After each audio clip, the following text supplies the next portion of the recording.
My name is Zamir Akram. I'm a former ambassador and currently I am advisor to the Strategic Plans Division. I think the most important pillar of Pakistan-China partnership is security, ensuring strategic stability in the region. Pakistan and China have been friends for decades. We call it Iron Brothers. And our shared vision for security, development, peace in our region is the strongest pillar on which our relationship is built. This is a very new field and China is a leading country in the world in this field. Pakistan is now beginning to understand and to use this technology to develop our human and technological resources in this area. And we have found that our Chinese friends are willing to help us in this learning process. Of course, as I said, China is much ahead than any other country in the world today in artificial intelligence and new and emerging technologies. They have a big population, a big huge pool from which they draw the human resources, and they have spent a considerable amount of money on developing these capabilities. So we are in the process of learning from our Chinese colleagues the various aspects of this technology. We have been the targets of terrorism from people such as the TTP and the Baloch Liberation Organization or the Baloch Liberation Army, and from the Islamic State working out of parts of Afghan territory. And we have obviously taken this up seriously with the Afghan government, the Taliban government. But my own view is that behind this terrorist surge that we are facing in Pakistan, this surge is not just targeting Pakistanis, but also targeting Chinese. As we know, Chinese facilities, Chinese personnel in various parts of Pakistan have been targeted.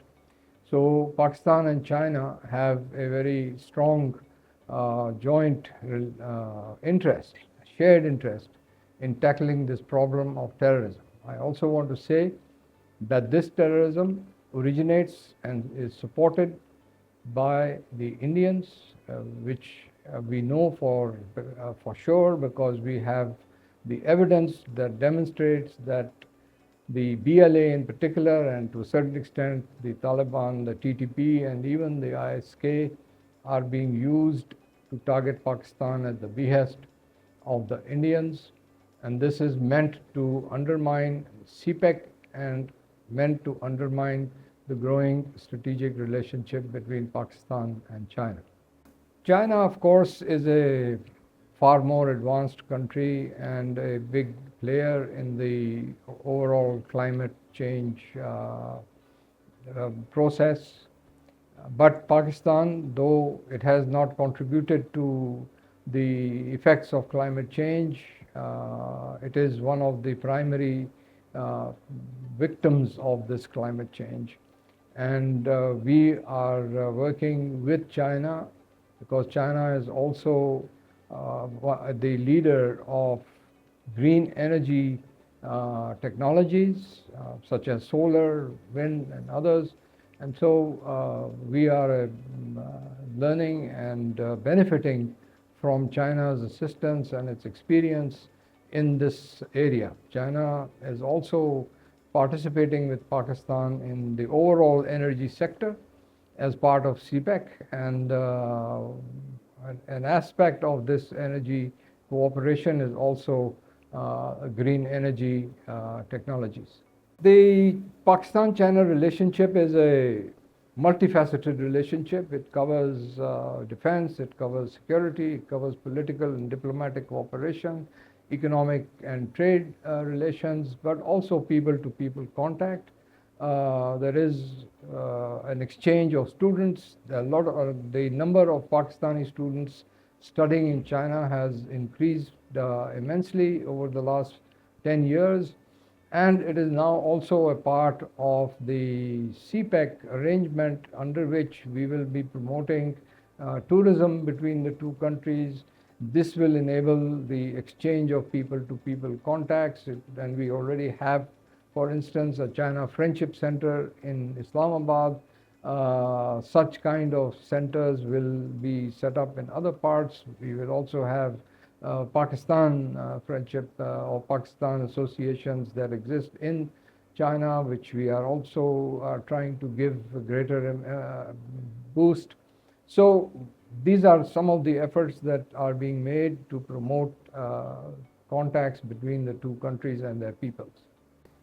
SCO is a very important organization that was started by China in collaboration with the Russians, and essentially it was an organization that was limited to countries of Central Asia, but it was with the assistance of the Chinese that Pakistan also became a member of the SCO along with India. And now we find that SCO is a very important platform for us to engage not only with China but with all the other member states. Pakistan is a very active participant in the SCO, and we will be hosting SCO meetings in Pakistan in the near future. The outcome of this meeting that was recently held in Kazakhstan, of course, reinforced the key role that Pakistan plays as a member of the SCO. It also provided an opportunity for exchanges between the leadership of Pakistan with other SCO leaders, such as the leaders of China, Russia, Kazakhstan, and several other countries. And this kind of exchanges are between the leadership is obviously a positive outcome of this last summit. It strengthens the commitment that we have to work together with these within this organization to promote economic and social development within Pakistan and within the region, and it also helps us to strengthen regional security and stability. I think the China-Pakistan Economic Corridor has completed its first phase, which was based on infrastructure development and energy development as the main pillars or the main objectives. Now we have moved to the second phase, which was announced during the visit by the Prime Minister to China recently. In this phase, we will be concentrating on additional areas such as agriculture, tourism, as I mentioned earlier, on transfer of Chinese private sector corporations producing to set up their businesses in Pakistan for export purposes, and also setting up of special economic zones in Pakistan with the cooperation and participation of the Chinese private and public sectors. The slowdown that you are mentioning is a narrative that usually is used by the Western countries. But even if this narrative is correct, the fact remains that China's growth is still twice or even 3 or 4 times greater than the growth rate that is marked in Western economies. And China remains the world's main supply chain provider, the main producer, manufacturer of goods and services across the world. And so even if China's economy may have slowed down, which in itself is debatable, but even a slowed down economy is growing at a faster rate than any other economy in the world, and it still remains it still remains on course to become the largest economy of the world in the next few years. Pakistan-China joint exercises involving the Army, the Air Force, and the Navy are taking place on a regular basis, and this is nothing that is new. We have held these exercises almost every year, and so those joint exercises are continuing between the two countries, and these obviously help to promote better understanding, cooperation, develop interoperability, and coordination between our two militaries or our two armed forces. China is a major source of supply for Pakistan's military hardware. As you know, Pakistan and China are jointly producing the JF-17 Thunder fighter aircraft, and we are now moving on to the second block of this aircraft.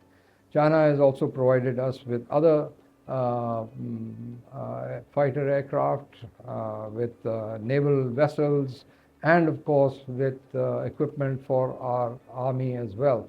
So this cooperation, this defense cooperation between Pakistan and China is on course and is progressing in a very positive direction. Pakistan has always pursued a one China policy, which recognizes Taiwan to be a legitimate part of China. And China is committed to ultimate voluntary reunification of Taiwan with the mainland China. We see the efforts by some countries in the South China Sea or in the broader Indian and Pacific Oceans, in the broader Asia-Pacific region, as undermining security and stability in this entire area.